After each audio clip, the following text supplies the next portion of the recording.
ஆண்டவர் சொல்ல, நான் சிறையிருப்பை மாற்றி உன் மேல சொன்ன நல் வார்த்தையை நிறைவேற்றுவேன் கர்த்தர் சொல்ல. இன்னைக்கு உங்க வாழ்க்கையில இந்த வருஷத்தை ஆரம்பிக்கும் போது நீங்க நிறைய நம்பிக்கையோடு எதிர்பார்ப்போடு, ஏசப்பா 2025 என் கடன் பிரச்சனையை மாத்திடுவாரு, 2025 என் பிள்ளைக்கு கல்யாணம் ஆயிரும், இந்த வருஷம் நான் வீடு கட்டிடுவேன், இந்த வருஷம் இந்த சூழ்நிலை மாறிடும்னு சொல்லி ஒரு நம்பிக்கையோடு இந்த வருஷத்தை ஆரம்பிச்சிருப்பீங்க.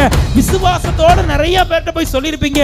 இப்ப அநேகர் உங்களை பார்த்து கேள்வி கேட்கறாங்க, ஏன் உன் குடும்பத்தில் இன்னும் அற்புதம் நடக்கல, ஏன் உன் குடும்பத்தில் இன்னும் நல்ல காரியம் நடக்கல, நீ இயேசுவை தேடி போனில்ல, இயேசு எனக்கு அற்புதம் செய்வார்னு சொன்னில்ல, இன்னும் ஏன் நடக்கலன்னு சொல்லி அநேகர் உங்களை பார்த்து கேள்வி கேட்கலாம். ஆண்டவர் சொல்றாரு, அவங்க கேள்வி கேட்கிற மனிதர்களுக்கு முன்பாக அவர்களுக்கு நீ பதில் சொல்ற மாதிரி இல்ல, சாட்சி சொல்ற மாதிரி அற்புதத்தை செய்யற நேரம் வந்து நீங்க பதில் சொல்ற நேரம் இல்ல, தேவன் செய்த அற்புதத்தை சாட்சி சொல்லுகிற ஒரு வேலை வந்தது. ஆமென்.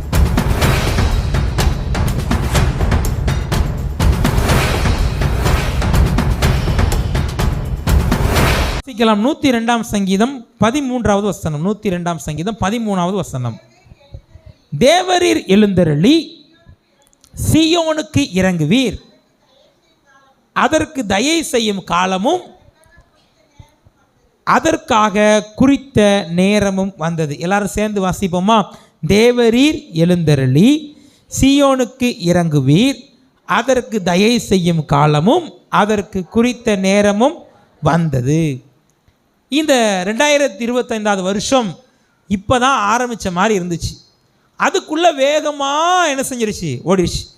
ஒரு வருஷத்தை ஆரம்பிக்கும் பொழுது நமக்குள்ளே நிறைய எதிர்பார்ப்பு இருந்துச்சா? எதிர்பார்ப்பு, இந்த வருஷமாவது ஆண்டவர் எனக்கு அற்புதம் செய்ய மாட்டாரா, இந்த வருஷமாவது என் குடும்பத்தில் இந்த நல்ல காரியம் நடக்காதா, இந்த வருஷமாவது என்னுடைய தேவை சந்திக்கப்படாதா அப்படின்னு சொல்லி நிறைய எதிர்பார்ப்போடு நம்ம இந்த வருஷத்தை ஆரம்பிச்சிருப்போம்.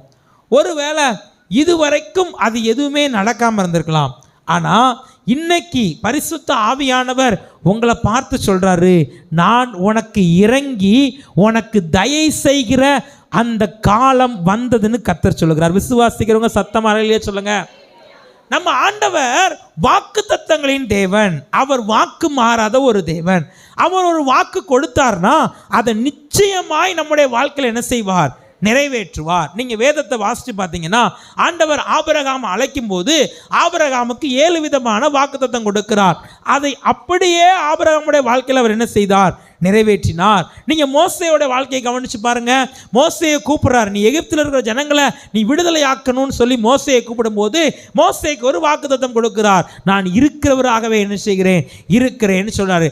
அதே மாதிரி மோசே கூட இருந்து அந்த ஜனங்களை எகிப்து தேசத்திலிருந்து விடுதலை ஆக்கி அந்த வாக்குத்தத்தத்தை அவர் என்ன செய்தார், நிறைவேற்றினார். ஒருவேளை இந்த வருஷத்தை ஆரம்பிக்கும் பொழுது உங்களுக்கு கர்த்தர் நிறைய வாக்குத்தத்தம் கொடுத்திருப்பார். ஜனவரி 1ஆம் தேதி நீங்க முன்னாடி வந்து காணிக்க படைச்சிட்டு ஒரு வாக்குத்தத்த வசனத்தை எடுத்திருப்பீங்க, இந்த வாக்குத்தத்தை கர்த்தர் நிறைவேற்றுவார்னு இருப்பீங்க.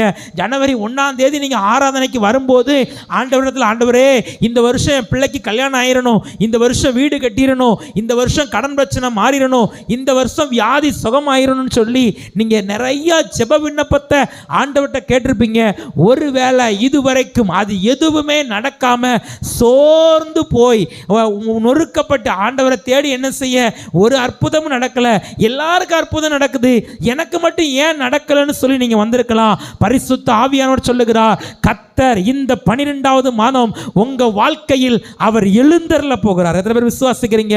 உங்களுக்கு அவர் இரக்கத்தை காண்பிக்க போகிறார், உங்களுக்கு அவர் தயவை காண்பிக்க போகிறார், அவர் உங்களுக்கு அற்புதம் செய்கிற வேலை வந்தது. விசுவாசிக்கிறவங்க மட்டும் சத்தமா ஒரு ஆமென் சொல்லுங்க. அவர் உங்களுக்கு அற்புதம் செய்கிற வேலை வந்தது. பக்கத்தில் இருக்கிறவங்க பார்த்து சொல்லுங்க, ஆண்டவர் உங்களுக்கு அற்புதம் செய்கிற வேலை வந்துருச்சு. அல்லேலூயா. அவர் சொன்னதை அப்படி செய்வார். ஆமென் சொல்லுங்களேன். வேதம் சொல்லுகிறது, அவர் பொய் சொல்ல மனிதன் மனம் மாற அவர் மனுப்புத்திரன், அவர் சொன்னதை அப்படியே செய்வார். நம்முடைய முற்பிதாக்களுக்கு செய்த ஆண்டவர் நமக்கு நிச்சயமா செய்வார். அல்லேலூயா. பாருங்க, இந்த வசனம் எப்போ எழுதப்பட்டது அப்படின்னா, இஸ்ரவேல் ஜனங்கள் பாருங்க, அந்த வசனம் சொல்லுது, தேவரீர் எழுந்தருளி சீயோனுக்கு இறங்குவீர். சீயோன் யாரு? ஆண்டவருடைய பிள்ளைகள். இந்த ஆண்டவருடைய பிள்ளைகள் என்ன பண்ணாங்க அப்படின்னா, ஆண்டவருக்கு பிரியமில்லாத காரியத்தை செய்த உடனே ஆண்டவர் என்ன பண்ணிட்டார்னா, இவங்களை நேபுகாத் நேச்சாருடைய கையில் ஒப்பு கொடுத்தார். அவர் நேபுகாத் நேச்சார் இந்த ஜனங்கள் எல்லாரையும் பிடிச்சிட்டு போய் பாபிலோன் தேசத்தில் அவர் என்ன பண்ணாரு? அடிமையாக வச்சிருந்தார். சிறை பிடிக்கப்பட்ட ஜனங்கள் பாருங்க, எகிப்தில் சிறையிருப்பில் இருந்தாங்க, அடிமைத்தனத்தில் இருந்தாங்க. ஆண்டவர் விடுதலையாக்கி மோசையுடைய நியாயப்பிரமாணம் கட்டளை எல்லாம் கொடுத்தார். ஆனால் இந்த ஜனங்கள் கட்டளைக்கும் கற்பனைக்கும் கீழ்ப்படியாம இவங்க மறுபடியும் ஆண்டவருக்கு விரோதமாக பாவம் செஞ்ச உடனே ஆண்டவர் இவங்களை என்ன செஞ்சாரு? இவங்களை சிறைபிடிப்பதற்காக ஒரு ராஜாவை கொண்டு வந்தார். இப்போ நேபுகாத் நேச்சார் இவங்களை சிறைபிடித்து கொண்டு போயிட்டார். இவங்க பாபிலோன் தேசத்தில் சிறைப்பட்டிருக்கிறாங்க. எப்போ என் சிறையிருப்பு மாறும், எப்போ என் போராட்டம் மாறும்னு தெரியாது. இவங்க ஆண்டவரிடத்தில் கண்ணீர் வடிக்கிறாங்க, ஆண்டவரே எங்களை விடுதலையாக்குங்கப்பா, நாங்கள் எவ்வளோ விடுதலையா சுதந்திரமா இருந்தோம்னு சொல்லி அவங்க ஜெபம் பண்ணும்போது ஆண்டவர் சொல்றாரு, நான் சீக்கிரத்தில் சீயோனுக்கு நான் என்ன செய்வேன்? இறங்குவேன். சீயோனுக்கு நான் தயை செய்வேன். சீயோனுக்கு நான் இரக்கம் செய்கிற அந்த நேரம், இரக்கம் செய்கிற அந்த வேலை வந்தது அப்படின்னு ஆண்டவர் சொல்றாரு. பாருங்க, இன்னொரு வசனத்தை நீங்க வாசிங்க.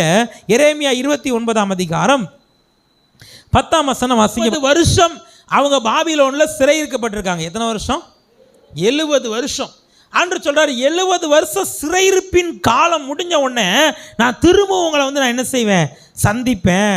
அப்போ திரும்பவும் நான் அவங்கள சந்திக்கும் போது நான் என்ன பண்ணுவேன்னா, உங்கள் மேலே சொன்ன அந்த நல் வார்த்தைகள் எல்லாவற்றையும் நான் என்ன செய்வேன்? நிறைவேற்றுவேன். ஆண்டவர் சொல்கிறாரு, இந்த 11 மாதங்கள் உங்கள் வாழ்க்கையில் சிறையிருப்பின் காலமாக இருக்கலாம். இந்த 11 மாதங்கள் உங்கள் வாழ்க்கையில் அடிமைத்தனத்தின் காலமாக இருக்கலாம். ஆண்டவர் சொல்ல, நான் சிறையிருப்பை மாற்றி உன் மேலே சொன்ன நல் வார்த்தையை நிறைவேற்றுவேன் கர்த்தர் சொல்லுகிறார். விசுவாசிக்கிறவங்க சத்தமாக ஆமென் சொல்லுங்க. கர்த்தர் சிறையிருப்புற மாதம் இந்த டிசம்பர் மாதம். கர்த்தர் உங்களுக்கு தயவு செய்கிற மாதம் இந்த டிசம்பர் மாதம். அல்லேலூயா. அவர் சிறையிருப்பை திருப்புவார். அவர் உங்க சிறையிருப்பை திருப்பி உங்களுக்கு அற்புதம் செய்கிற அந்த குறித்த காலமும் அந்த குறித்த நேரமும் வந்தது. ஆமென் சொல்லுங்களேன். இவங்க பாருங்க, ஆண்டவர் சொல்றாரு, எல்லாத்துக்கும் ஆண்டவர் ஒரு காலம் வச்சிருக்கிறார். இவங்க பாருங்க, 70 வருஷம் நிறைவேறின பின்பு அவங்க அந்த சிறையிருப்பு மாறுவதற்கு நிறைய முயற்சி செய்கிறாங்க. அதே மாதிரி ஒருவேளை நீங்கள் கூட, நான் ஆண்டவருக்கு பிரியமில்லாத காரியத்தை செஞ்சுட்டேன், ஆண்டவர் விட்டு வழி விலகி போயிட்டேன், அதனால தான் இந்த பிரச்சனை, அதனால தான் இந்த போராட்டம்னு சொல்லி நீங்கள் ஒருவேளை கடந்த மாதங்களாக நிறைய உபவாசம் பண்ணி ஜெபம் பண்ணி பொருத்தனை பண்ணி ஆண்டவரே எப்படியாவது இந்த சிறையிருப்பிலிருந்து விடுதலை ஆக்குன்னு சொல்லி நீங்கள் நிறைய முயற்சி எடுத்திருக்கலாம். ஆனால் ஆண்டவர் உங்கள் ஜெபம், உங்களுடைய உபவாசம், உங்களுடைய பொருத்தனை எல்லாவற்றையும் நிறைவேற்றி உங்களுக்கு அற்புதம் செய்கிற குறித்த நேரம் இந்த டிசம்பர் மாதம் வந்தது. எத்தனை பேர் விசுவாசிக்கிறீங்க? அவர் அற்புதம் செய்கிற நேரம் வந்தது. அல்லேலூயா. அவர் உங்களுக்கு குறித்திருக்கிறதை நிச்சயமாக அவர் என்ன செய்வார்? நிறைவேற்றுவார். பாருங்க, ஆண்டவர் நமக்கு தயவு செய்கிறார். அவர் குறித்திருக்கிறதை அவர் நிறைவேற்றுகிறார். அந்த டைம்ல ஆண்டவர் சரியாக அற்புதம் செய்கிறார். வேதத்திலிருந்து ஒரு 2 சம்பவத்தை நம்ம பார்த்துட்டு தேவனுடைய தயவு நமக்கு வரணும்னா நம்ம என்ன செய்யணுங்கிறத நம்ம பார்த்து நம்ம ஜெபிக்க போகிறோம். திருப்பிக்கோங்க, எல்லாருக்கும் தெரிஞ்ச சம்பவம் தான். யோவான் எழுதின சுவிசேஷம் 2ஆம் அதிகாரம் 2வது வசனம். முதலாவது, ஆண்டவர் உங்களுக்கு எப்படிப்பட்ட அற்புதத்தை செய்ய போகிறார், எப்படிப்பட்ட ஒரு வேலை உங்கள் வாழ்க்கையில் வரப்போகிறது. திருப்பிக்கோங்க, யோவான் சுவிசேஷம் 2ஆம் அதிகாரம் 2வது வசனம். இயேசுவும் அவருடைய சீசரும் அந்த கல்யாணத்துக்கு அழைக்கப்பட்டிருந்தார்கள். திராட்சரசம் குறைபட்ட போது இயேசுவின் தாய் அவரை நோக்கி, அவர்களுக்கு திராட்சரசம் இல்லை என்றார். அதற்கு இயேசு, ஸ்திரீயே, எனக்கும் உனக்கும் என்ன? என் வேலை இன்னும் வரவில்லை என்றார். போதும். இந்த சம்பவம் நம்ம எல்லாருக்கும் நல்லா தெரியும். இயேசு கானா ஊரில் ஒரு கல்யாண வீட்டுக்கு போனார். அந்த கல்யாண வீட்டில் அவங்களுக்கு திராட்சரசம் குறைவுபட்டது. இப்போ இயேசுவின் தாய் இயேசுவினிடத்தில் சொல்கிறாங்க, திராட்சரசம் அவர்களுக்கு இல்லை அப்படிங்காங்க. பொதுவாக நம்ம ஊரில் கல்யாண வீட்டுக்கு நம்ம போனோம் அப்படின்னா, கல்யாண வீட்டில் சாப்பாடு எல்லாம் முடிஞ்சதுக்கப்புறம் இல்லைன்னு சொல்ல மாட்டாங்க. கொஞ்சம் போல் சாப்பாடு இருக்கும்போதே சாப்பாடு இல்லையாங்கிறத பார்த்து என்ன செஞ்சிருவாங்க? ரெடி பண்ணிடுவாங்க. அப்படி தானே? ஒரு 500 பேர் 500 பேர் வருவாங்கன்னு சொல்லி சாப்பாடு ரெடி பண்ணுறாங்கன்னு வைங்க. இங்கே ஒரு 700 பேர் வந்துட்டாங்க. ஆனால் 400 பேருக்கு சாப்பாடு இருக்கும்போதே இன்னும் சாப்பிடாமல் எத்தனை பேர் இருக்காங்க அப்படின்னு பார்த்துட்டு, இன்னும் 300 பேர் இருக்காங்களா அப்படின்னு சொல்லி சாம்பார் ரசத்தில் ஊற்றி, ரசத்தை சாம்பாரில் ஊற்றி, என்னத்தையாவது ஒன்றை கிண்டி ரெடி பண்ணி என்ன செஞ்சுருவாங்க, கொடுத்துருவாங்க. அப்படி தானே? பொதுவாக நம்ம எந்த கல்யாண வீட்டுக்கு போனாலும் போயிட்டு வந்து எதை பற்றி தான் பேசுவோம்? எதை பற்றி பேசுவோம்? ஆமாம், கல்யாண வீட்டுக்கு போயிட்டு வந்தப்பறம் எதை பற்றி பேசுவோம்? சாப்பாடை பற்றி தான் பேசுவோம். இங்கே பாருங்கள், காணா ஒரு கல்யாண வீட்டில் அப்போ அங்கே அவங்களுக்கு சாப்பாடை என்ன கொடுத்தாங்க? திராட்சை ரசம். நம்ம ஊரில் மாதிரி சாம்பார் கூட்டை ஊற்றினா ரசத்தை ஊற்றிடலாம், தண்ணியை ஊற்றிடலாம், எதையாவது ஒன்று ஊற்றிடலாம், அப்படி தானே? ஆனால் அங்கே திராட்சை ரசம். அந்த கானாவூர் கல்யாண வீட்டில் கொடுத்த திராட்சை ரசம் ரெடி பண்ணுறதுக்கு எவ்வளோ நாள் ஆகும் அப்படின்னா 6 மாதம் ஆகும். எத்தனை மாதம் ஆகும்? 6 மாதம் ஆகும். பொதுவாக இந்த கல்யாண வீட்டுக்கு வர்றவங்க முதல்ல நான் சிலரை பார்த்துருக்கேன். சிலர் வந்து பார்த்தீங்கன்னா வந்த உடனேயும் கல்யாண வீட்டுக்காரங்களை பார்த்து 2 நிமிஷம் பேசிட்டு கொஞ்ச நேரம் சேரில் உட்காந்துருந்து அந்த பொண்ணு மாப்பிள்ளையை பார்த்து ஜோம் பண்ணிவிட்டு ஸ்டேஜில் போய் பொண்ணு மாப்பிள்ளை கையில் கிஃப்ட்டை கொடுத்துட்டு அதுக்கப்புறம் இறங்கி சாப்பிட நினச்சிவாங்க, போவாங்க. சில குரூப் இருக்குது, வரும்போதே நேராக கீழே டைனிங் ஹாலில் தான் நினச்சியும். அது இப்போ நிறைய மண்டபத்தில் என்ன பிரச்சனைனா, பொண்ணு மாப்பிள்ளெல்லாம் மேலே இருப்பாங்க, சாப்பாடு கீழே இருக்குது இப்போ ஃபுல்லாக. அப்போ நம்ம குரூப் போகிறதே எங்கே தான் போகும்? ஆமாம். அப்போ சாப்பிட்ற இடத்துல யாரும் என்ன செய்ய மாட்டாங்க, வெயிட் பண்ண. போட்டோ எடுக்க கூட 10 நிமிஷம் அங்கே சரி அந்த ஆள் எடுத்து வந்த பிறகு நின்று எடுப்போம், ஆள் வெயிட் பண்ணுவாங்க. ஆனால் சாப்பிட்ற இடத்துல யாரும் வெயிட் பண்ணவே மாட்டாங்க. நான் சொல்கிறது புரியுதா? அப்போ காணா ஒரு கல்யாண வீட்டில் திராட்சை ரசம் குறைபட்டுருச்சு.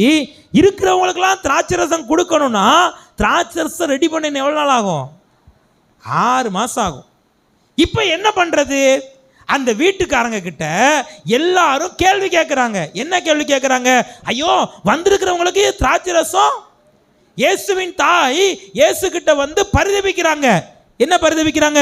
ஐயோ, திராட்சை ரசம் இல்லையே, இன்னும் 400 பேருக்கு குடிச்சிட்டாங்க, இன்னும் 200 பேருக்கு திராட்சை ரசம் இல்லையே, இன்னும் இருக்கிறவங்களுக்கு திராட்சை ரசம் இல்லையேன்னு சொல்லி அநேகர் என்ன செய்யறாங்க? கேள்வி கேட்குறாங்க. அநேகர் கேள்வி கேட்கிற இந்த சமயத்தில், அந்த டைம்ல ஏசப்பா என்ன செய்யறாருன்னா ஒரு மிகப்பெரிய ஒரு அற்புதத்தை செய்துட்டார். அல்லேலூயா சொல்லுங்க.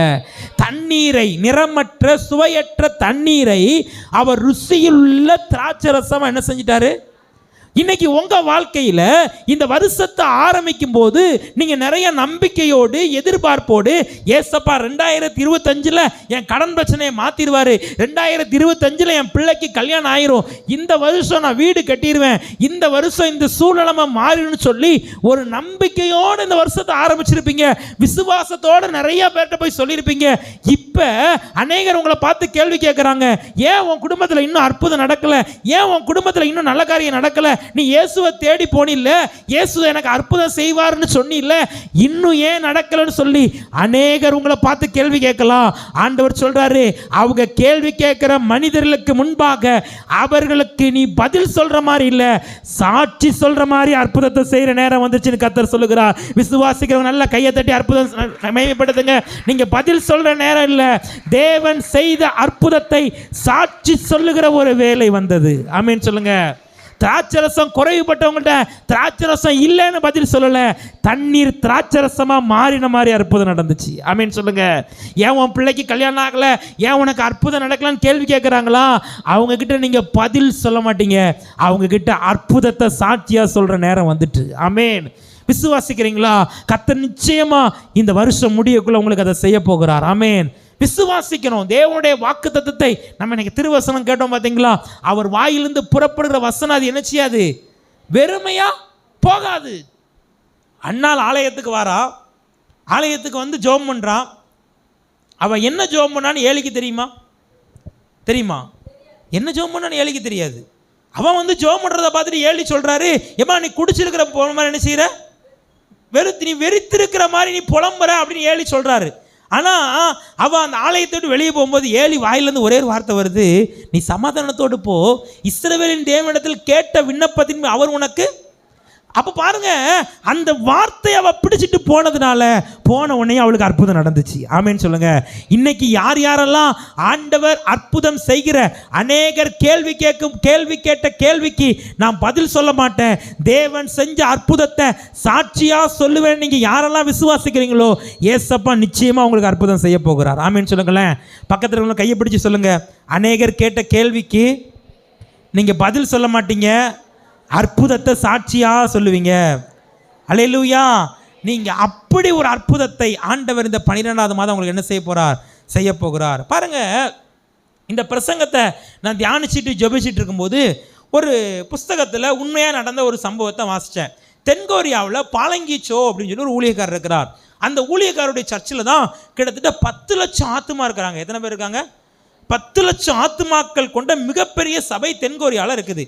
அந்த பாலங்கிச்சோடைய வாழ்க்கையில் நடந்த ஒரு உண்மை சம்பவம் பார்த்தீங்கன்னா, அவர் ஊழியம் செஞ்ச ஆரம்ப காலத்தில் அவர் சபை ஆரம்பித்து சின்ன லெவலாக ஊழியம் பண்ணிகிட்டு இருக்கும்போது அவருக்கு ஒரு சைக்கிள் வேண்டி இருந்துச்சு.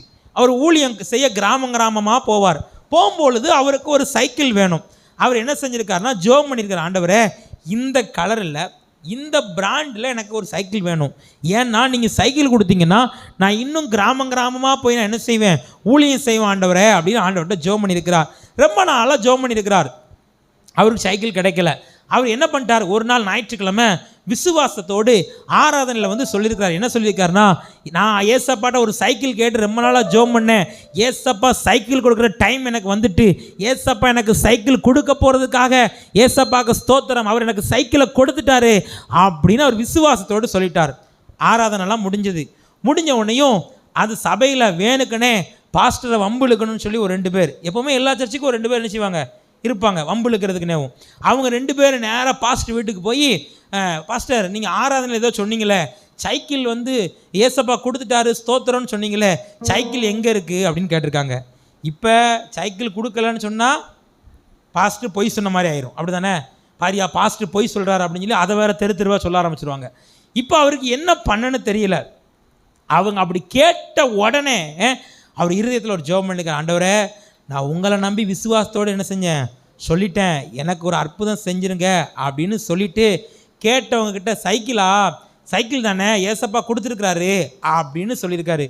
சொல்லிக்கிட்டு இருக்கும்போதே ஒரு காலிங் பெல் அவங்க வீட்டில் அடிக்கிற சத்தம் கேட்டிருக்கு. அவர் சொல்லியிருக்காரு, யாரோ காலிங் பெல் அடிக்காங்க போய் பாருங்களேன் அப்படின்னு சொல்லியிருக்காரு.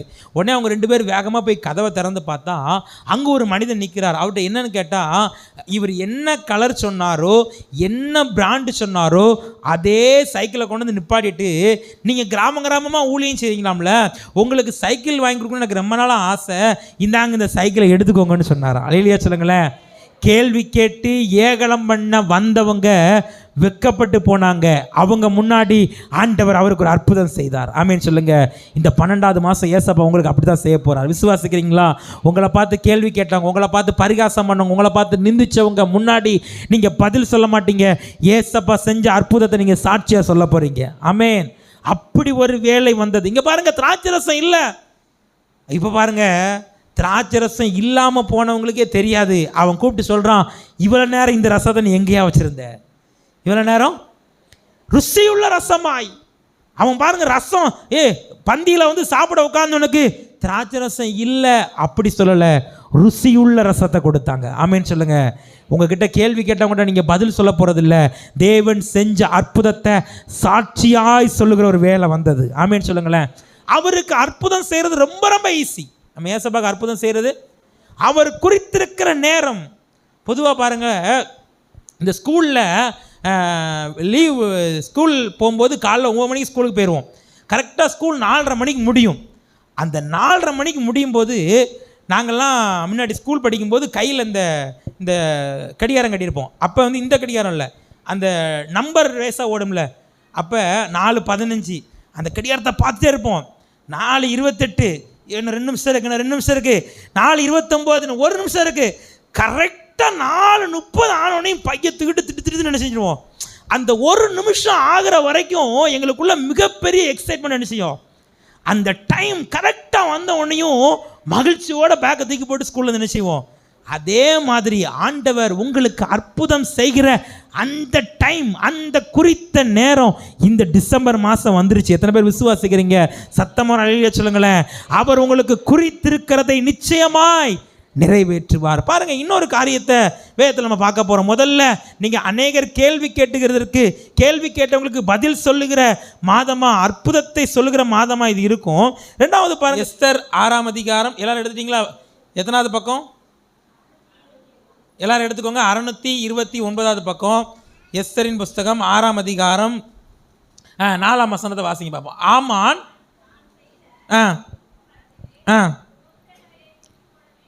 மொர்தெகாயை தூக்கி போட வேண்டும் என்று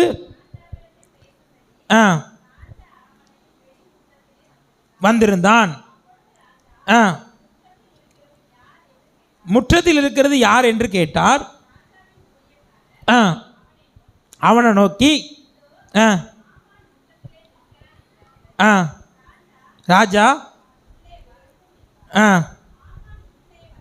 ஆமான் உள்ளே வந்தபோது ராஜா அவனை நோக்கி, ராஜா கனம் பண்ண விரும்புகிற மனுஷனுக்கு என்ன செய்யப்பட வேண்டும் என்று கேட்டார். அதற்கு ஆமான், என்னையன்றி யாரை ராஜா கரம் பண்ண விரும்புவார் என்று மனதில் நினைத்து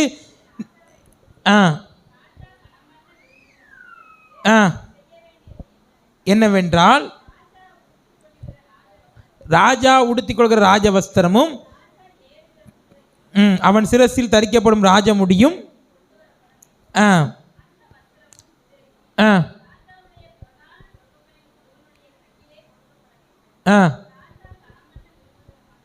ராஜா கணவன் விரும்புகிற மனுஷனை ஏற்றி நகர வீதிகளில் உலாவும்படி செய்து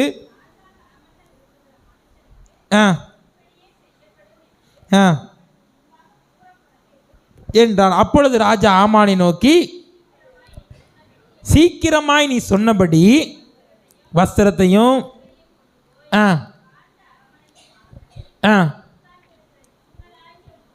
மொர்தெகாய்க்கு அந்த பிரகாரம் செய், நீ சொன்ன எல்லாவற்றிலும் ஒன்றும் தவறாதபடி இரு என்றார். போது நல்லா கவனிங்க. இந்த ஆமான் ராஜாவை பார்க்க எதுக்கு வந்தார் அப்படின்னா, மொர்தெகாயை தூக்கில் போட. எதுக்கு? ஆமாம், மொர்தெகாயை தூக்கில் போட ஒரு தூக்கு மரத்தை செஞ்சு வச்சுட்டு அதுக்கு பெர்மிஷன் வாங்கிறதுக்கு ஆமான் நினைச்சுதான் வாரான். ஆனால் இங்கே என்ன நடந்துச்சு அப்படின்னா, ராஜா என்ன பண்ணுறாரு, ராஜா கனம் பண்ணுகிற மனிதனுக்கு என்ன செய்யணும்னு சொல்லி ஆமானுடைய வாயிலிருந்தே கேட்டு அங்கே ஆண்டவர் காரியத்தை மாறுதலாக முடிய பண்ணிட்டார். ஆமேன்னு சொல்லுங்களேன். பாருங்க, ராஜா நினச்சிட்டான், ஆமான் என்ன நினச்சிட்டான், ராஜா கனம் பண்ணுறதா இருந்தால் நானாக தான் இருக்கும்னு சொல்லி அவன் பாட்டில் சொல்கிறான். ராஜா எதில் குதிரை வரணும், ராஜா ஏற வஸ்திரம் வரணும், அவனை வீதியில் உலாவி அவனை கனம் பண்ணணும். இதெல்லாம் போய் யாருக்கு செய்யி? மொர்தெகாய்க்கு செய்யன்னு சொல்லிட்டார். அப்போ என்ன அர்த்தம்னா, ஆண்டவர் இந்த 12வது மாதம் உங்கள் வாழ்க்கையில் எப்படிப்பட்ட காரியத்தை செய்ய போகிறாருன்னா, உங்களுக்கும் உங்கள் சத்துருவுக்கும் நடுவில் ஒரு மிகப்பெரிய வித்தியாசத்தை கர்த்தர் காண்பிக்க போகிறார். ஆமேன்னு சொல்லுங்களேன். உங்களை அழிக்க நினைச்ச அந்த சத்துரு பாருங்க, யூதராயிருந்த அந்த மொர்தெகாயை அழிக்கணும்னு நினைச்ச ஆமான் அவனை இல்லாமல் பண்ணணும்னு சொல்லி அவனுக்காக ஒரு தூக்கு மரத்தையே உருவாக்கிட்டான். ஆனால் பாருங்க, ஆண்டவர் என்ன செஞ்சிட்டாரு, மொர்தெகாய் ஜெபம் பண்றார். ஆண்டவருடைய டைமை குறிச்சாரு. ஒரே ஒரு நாள் ராத்திரி தான் மொர்தெகாயுடைய சூழ்நிலைமையை மாத்துறதுக்கு ஆண்டவர் என்ன செஞ்சார் தெரியுமா? ஒரே ஒரு நைட்டு தான். ஒரே ஒரு நைட்டில் ராஜாவுடைய, நீங்கள் அந்த சரித்திரத்தை வாசிச்சு பார்த்தா தெரியும், ராஜாவுடைய தூக்கத்தை ஆண்டவர் கெடுத்து என்ன செஞ்சிட்டாரு, மொர்தெகாயை கனப்படுத்தி உயர்த்தி ஆசீர்வதித்தார். ஆமென் சொல்லுங்க. உங்க சத்துருக்கள் உங்களுக்கு விரோதமா உங்களை அழிக்கும்படி பொல்லாத மனிதர்கள் மந்திரவாதம் பண்ணலாம், பில்லி சூனியம் பண்ணலாம், எப்படிப்பட்ட காரியத்தினாலும் செய்யலாம். ஆனா கர்த்தர் என்ன செய்வார் தெரியுமா? உங்களுடைய தலையை உயர்த்துவதற்கு அதற்குரிய நேரம், அதற்குரிய வேலை இந்த டிசம்பர் மாதத்தில் வந்தது. ஆமென் சொல்லுங்களேன். ராஜா எந்த மனிதன் தூக்கு மரத்தை உருவாக்குனானோ, எந்த மனிதன் அந்த காரியத்தில் ஈடுபட்டானோ அதே காரியத்தை கர்த்தர் அவனுக்கு முடிகிற மாதிரி மாற்றிட்டார். ஆமென் சொல்லுங்க. நமக்கு விரோதமாக உருவாக்கப்படுகிற ஆயுதம் வாய்க்காது போகும். கர்த்தர் நமக்காக யுத்தம் பண்ணுவார். ஆமென் சொல்லுங்க. சத்துருக்களுக்கும் நமக்கும் நடுவில் ஒரு பெரிய வித்தியாசத்தை கர்த்தர் உண்டு பண்ணுவார். நமக்காக யுத்தம் பண்ணுவார். இந்த ஆமா நினைச்சா மொர்தெகாயை தூக்குல போட்டுடலாம், அதோட யூத குலத்தையே அழிச்சிடலாம். இல்லை, யார் அந்த தூக்கு மரத்தை உருவாக்குனாங்களோ அவங்களையே அந்த தூக்கு மரத்தில் போடும்படி கர்த்தர் செஞ்சிட்டார். அல்லேலூயா. அவர் குறித்திருக்கிற நேரம், அந்த குறித்திருக்கிற வேலை. இதுவரைக்கும் உங்கள் குடும்பத்தில் தனிப்பட்ட வாழ்க்கையில் யாரோ எனக்கு மந்திரவாதம் பண்ணிட்டாங்க, யாரோ எனக்கு பில்லி சூனியம் பண்ணிட்டாங்க, அதனால தான் என் குடும்பத்தில் எந்த நல்ல காரியமும் நடக்க மாட்டேங்க. இல்லை, சத்துருக்களுக்கும் உங்களுக்கும் நடுவில் ஒரு பெரிய வித்தியாசத்தை உண்டு பண்ணுகிற ஒரு நாள் வந்ததுன்னு கர்த்தர் சொல்லுகிறார். அல்லேலூயா. பாருங்க, கர்த்தர் சொல்றார், அவர் எழுந்தருளி நமக்கு என்ன செய்வார்னா தயவு செய்வார். அவர் தயவு செய்வார். அவர் தயவு செய்யும் போது என்ன நடக்கும்னா காரியம் மாறுதலாக முடியும். காரியம் எப்படி முடியும்?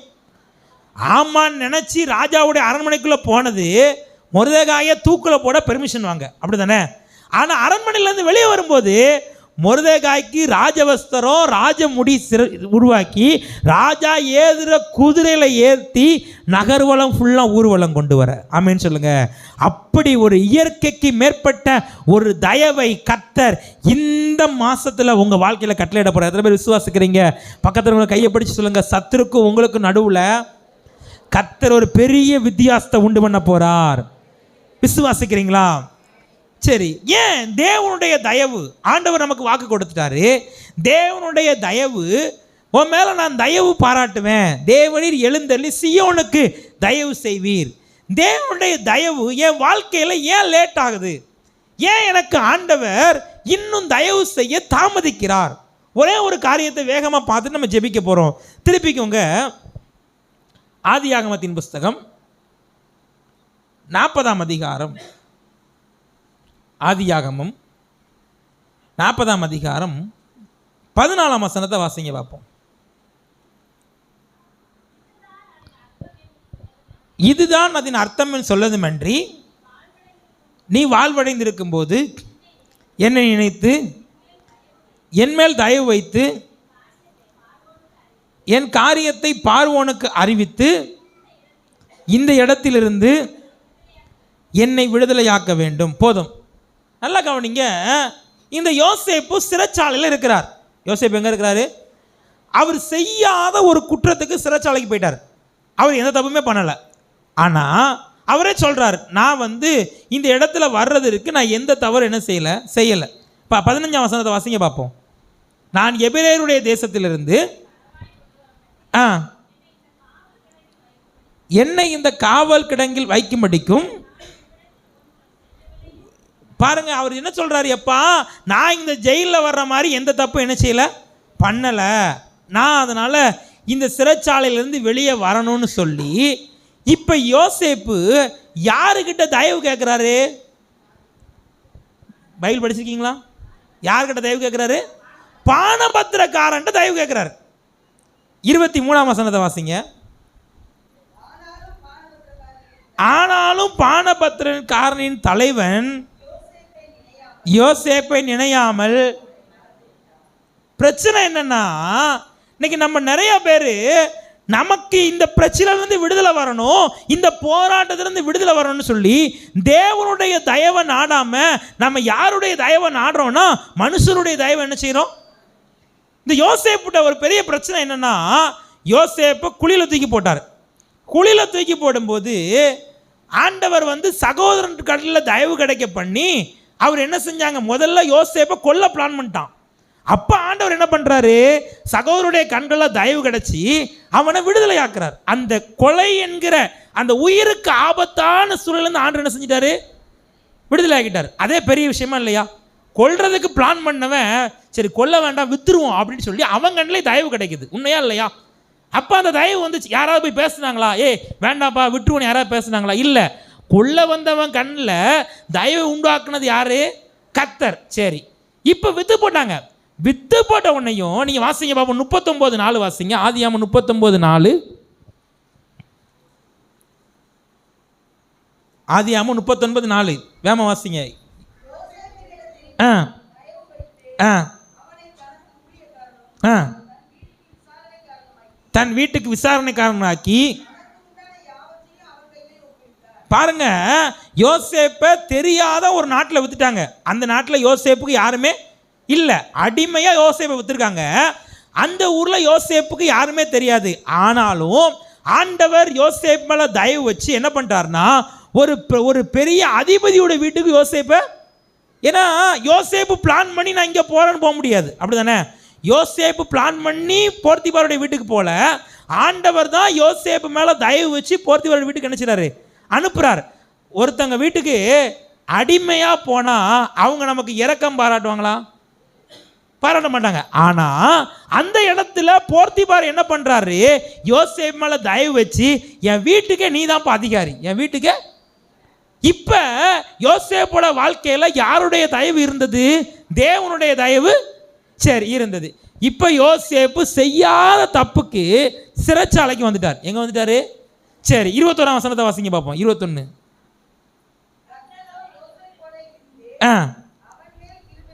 அவன் மேல் கிருபை வைத்து பாருங்க. இப்போ என்ன பாருங்க, முதல்ல சகோதரனுடைய கண்களை தயவு கிடைக்கி, போர்த்திபாருடைய வீட்டுக்கு போனால் அங்கேயும் கர்த்தருடைய தயவு என்ன செய்யுது? செய்யாத தப்புக்கு செயலுக்கு வந்தால் கூட இங்கே யார்கிட்ட தயவு கிடைக்கி? சிறைச்சாலையினுடைய தலைவனுடைய கையில் என்ன கிடைக்கி? அப்ப யோசேப்புக்கு இவ்வளவு நாள் தயவு பாராட்டினது யாரு? கர்த்தரா இல்லையா? இப்ப யோசேப்பு சிறைச்சாலையில் இருக்கும்போது கூட யோசேப்பு கூட இருக்கிறது யாரு? கர்த்தர். ஆனா இந்த யோசேப்பு இப்ப என்ன பண்றாரு? அவர் தேவன் தயவு வச்சிருக்கிறாரு, எப்படியாவது தேவன் என்னை இந்த சிறையிருப்பிலிருந்து வெளியே கொண்டு வருவாரு, எப்படியாவது தேவன் எனக்கு கொடுத்த தரிசனத்தை நிறைவேற்றுவாரு, எப்படியாவது தேவன் எனக்கு கொடுத்த வாக்குத்தத்தம் நிறைவேறும்னு நினைக்காம மனுஷனோட தயவை நாடுறார். பானபத்திரக்காரன் போய் சொல்றாரு, எப்பா நீ நல்லா இருக்கும்போது நீ போய் ராஜாட்ட போய் எனக்காண்டி. அவன் மறந்துட்டான். அவன் என்ன செஞ்சிட்டான்? இன்னைக்கு நீங்க நிறைய பேர் அப்படித்தான். ஏன் உங்க வாழ்க்கையில் அற்புதம் நடக்கல தெரியுமா? மனுஷ தயவை நாடுறீங்க. தெரிஞ்சவங்க சொந்தக்காரங்க ஒரு தேவை வந்தனையும், எங்க சொந்தக்காரர் நல்ல வசதியா இருக்காரு, அவர் கொடுத்துருவாரு.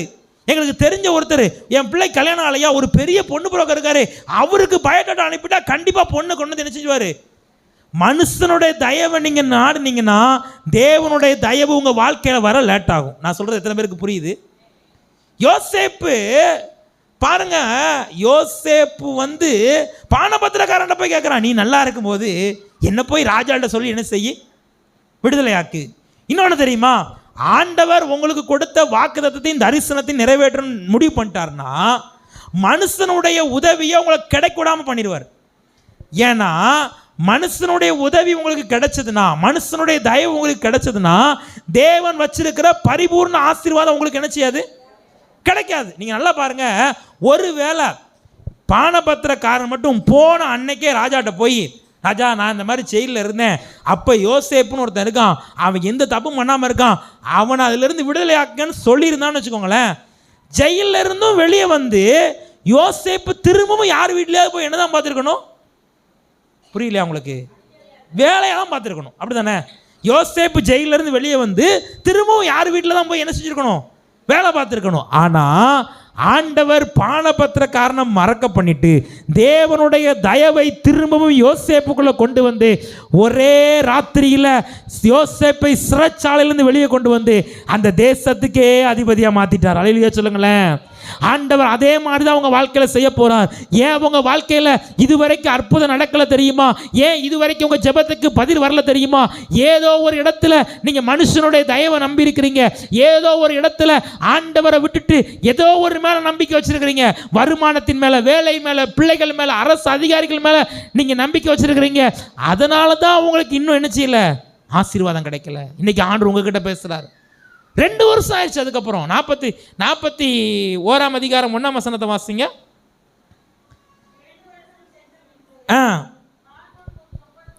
பாருங்க, 2 வருஷம் ஆயிடுச்சு. எத்தனை வருஷம் ஆயிடுச்சு? தேவனுடைய தயவை யோசேப்பு கேட்டிருந்தாருன்னு வச்சுக்கோங்களேன், தேவன் சீக்கிரமா அந்த சிறையிலிருந்து என்ன செஞ்சிருப்பாரு? விடுதலையாக்கி இருப்பார், தயவு உண்டாக்கி இருப்பார். இன்னைக்கு உங்க வாழ்க்கையில் யோசிச்சு பாருங்க, ஒருவேளை இந்த 12 மாசமா யாரையோ ஒருத்தரை நம்பி இருக்கிறீங்க, எனக்கு தெரிஞ்ச ஒரு பெரிய அரசியல்வாதி இருக்காரு, அவரை போய் பார்த்தா வேலை கிடைக்கும். இல்லைனா எனக்கு ஒரு தெரிஞ்ச ஒரு பெரிய அதிகாரி இருக்கிறார், அவரை போய் பார்த்தா இந்த வேலை நடக்கும்.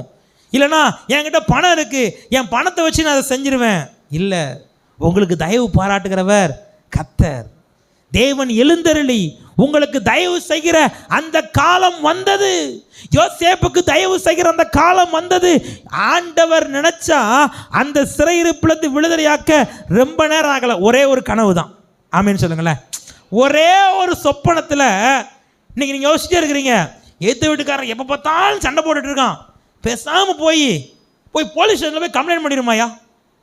இல்லை, நீங்கள் ஜோம் பண்ணுங்க. ஒரே ஒரு சொப்பனம் தான், உங்கள் கூட வந்து சமாதானம் ஆயிடுவோம். ஆமேன்னு சொல்லுங்களேன். மனுஷனோட தயவை நாடக்கூடாது. நீங்கள் மனுஷனோட தயவை நாடுனா உங்கள் வாழ்க்கையில் ஆசீர்வாதமே இருக்காது. நீங்கள் பைபிளை படித்து பாருங்க. நான் இதை தியானிக்கும் போது ஆண்டவர் நிறைய காரியத்தை உணர்த்தினார். ஈசாக்கோட மனைவியை, ஈசாக்கோடைய மனைவி தானே அபிமெலேக்கு ராஜா என்ன செஞ்சாரு? பிடிச்சிட்டு போயிடுவார் பாருங்க. அங்கே போய் பேசுறதுக்கு யாருமே, ஆனால் ஆண்டவர் ஒரே ஒரு சொப்பனத்தில் சொல்வார், அவன் மனைவி என்ன செஞ்சிரு, தொடாத, மனைவியை அனுப்பி விட்டுருன்னு சொல்லி ஒரே ஒரு நாளில் கர்த்தர் என்ன செய்தார்னா தயவு பாராட்டினார். உங்கள் வாழ்க்கையில் நீங்கள் மனுஷனுடைய தயவை தேடி தேடி போனதுனால தான் இன்னும் வாக்குத்தத்தம் நிறைவேறலை, இன்னும் ஆசீர்வாதத்தை சுதந்திரிக்க முடியல. இன்னைக்கு விசுவாசத்தோடு சொல்லுங்கள், ஆண்டவரே எனக்கு தயவு பாராட்டுறவர் நீர் தான் ஆண்டவரே, இந்த மாதம் நான் விசுவாசிக்கிறேன், எனக்கு நீர் தயவு பாராட்டும்னு அவர்கிட்ட ஜெபம் பண்ணுங்க. கர்த்தர் உங்களுக்கு தயவு செய்வார். அல்லேலூயா. பக்கத்தவங்களை பார்த்து சொல்லுங்கள், மனுஷனை தேடி போகாதீங்க, கர்த்தர் உங்களுக்கு தயவு செய்வார். விசுவாசிக்கிறீங்களா? அவர் உங்களுக்கு தயவு செய்கிற வேலை வந்தது. இந்த வருஷம் முடியறதுக்குள்ள நீங்கள் ஆண்டவர்கிட்ட கேட்ட பண்ணின ஜபத்துக்கெல்லாம் பதில் தருகிற ஒரு மாதமாக இந்த மாதம் மாறும். ஆமேன். நாம் யாவர் விசுவாசத்தோடு ஜெபிக்க முடியும். எழுந்து நிற்போம்.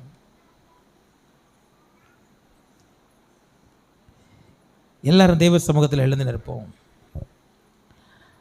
ஆண்டவர் நோக்கி பார்த்து, ஆண்டவரே எனக்கு வாக்கு கொடுத்தீரப்பா, தேவரீர் எழுந்தருளி சீயோனுக்கு இறங்குவீர், அதற்கு தயை செய்யும் காலமும் அதற்கு குறித்த நேரமும் வந்தது. ஆண்டவர் சொல்கிறாரு, உனக்கு தயவு செய்கிற காலம் வந்திருக்கு. இந்த வருஷத்தின் ஆரம்பத்திலிருந்து நீ அநேக காரியத்தை ஜோம் பண்ணி எதிர்பார்த்து காத்திருந்தல்ல, அதில் அற்புதம் செய்கிற ஒரு வேலை வந்துட்டு. ஆண்டவர்கிட்ட சொல்லுங்கள், ஆண்டவரை நான் விசுவாசிக்கிறேன்ப்பா. நல்ல வாய்களை திறந்து கர்த்தரை ஸ்தோத்திரம் பண்ணுங்க பார்ப்போம். ஆண்டவர் கொடுத்திருக்கிற நல்ல வார்த்தைக்காக கர்த்தரை திறந்து நல்லா ஸ்தோத்திரம் பண்ணுங்க. ஆண்டவரே எனக்கு தயவு பாராட்டுவதற்காக உமக்கு ஸ்தோத்திரமாப்பா. ஆண்டவரே எனக்கு கொடுத்திருக்கிற வாக்குத்தத்தத்துக்காக ஸ்தோத்திரம். முதல்ல ஆண்டவர் உங்களுக்கு எப்படி தயவு பாராட்ட போறாரு? அநேகர் கேட்கிற கேள்விக்கு நீங்கள் இதுவரைக்கும் என்ன பதில் சொல்லன்னு தெரியாமல் முழிச்சுக்கிட்டு இருந்தீங்க. அவங்களுக்கு நான் என்ன பதில் சொல்லன்னு தெரியாமல் யோசிச்சுக்கிட்டு இருந்தீங்க. ஆண்டவர் சொல்கிறார், நீ பதிலை சொல்ல மாட்ட, நீ அற்புதத்தை செய்ய போகிற. நீ ஆண்டவர் நான் செய்த அற்புதத்தை தான் நீ சொல்ல போறேன்னு சொல்லி ஆண்டவர்களுக்கு வாக்குத்தத்தம் பண்ணுகிறா. விசுவாசத்தோடு வாய்களை திறந்து சொல்லுங்க, ஆண்டவரே என் முன்னாடி யாரெல்லாம் கேள்வி கேட்டாங்களோ, என்னை யாரெல்லாம் பரியாசம் பண்ணாங்களோ, அவங்க முன்னாடிலாம் ஆண்டவரே நான் சாட்சி சொல்கிற மாதிரி ஒரு அற்புதம் நடக்கட்டும். சொல்லுங்க பார்ப்போம். ஆண்டவரே நான் சாட்சி சொல்கிற மாதிரி ஒரு அற்புதம் நடக்கட்டும், ஒரு அற்புதம் நடக்கட்டும். ரெண்டாவது ஜெபம் பண்ணுங்க, ஆண்டவரே என் சத்துருக்களுக்கும் எனக்கும் நடுவில் ஒரு பெரிய வித்தியாசத்தை உண்டு பண்ணுங்கப்பா. ஜெபம் பண்ணுங்க பாப்பா. ஆண்டவரே சத்துருக்கும் எனக்கும் நடுவில் ஒரு பெரிய வித்தியாசம், ஒரு பெரிய வித்தியாசம் இயேசுவின் நாமத்தில் தகப்பனே, இந்த பிள்ளைகள் யார் யாரெல்லாம் அப்படி ஜெபிக்கிறாங்களோ அவங்க மேல ஒரு அற்புதம் செய்யும்படி உங்க கரத்தை நீட்டுங்கப்பா, உங்க கரத்தை நீட்டுங்கப்பா. ஆண்டவர் ஒரு காரியத்தை உணர்த்துகிறார். அநேகர் இதுவரைக்கும் மனிதனுடைய தயவை தேடி இருக்கிறீங்க. ஆண்டவர் சொல்றார், நீ மனிதனுடைய தயவை தேடின, யாரையோ ஒருத்தரை நம்பின இல்ல, கர்த்தரை நம்புகிற மனிதன் செழிப்பான், கர்த்தரை நம்புகிறவனை கிருபை சூழ்ந்து கொள்ளு. ஆண்டவர் சொல்றாரு, நீ தேவனுடைய தயவை தேடு மகனே, நீ என்ன நோக்கி கூப்பிடு, நான் உன்னை விடுவிப்பேன்.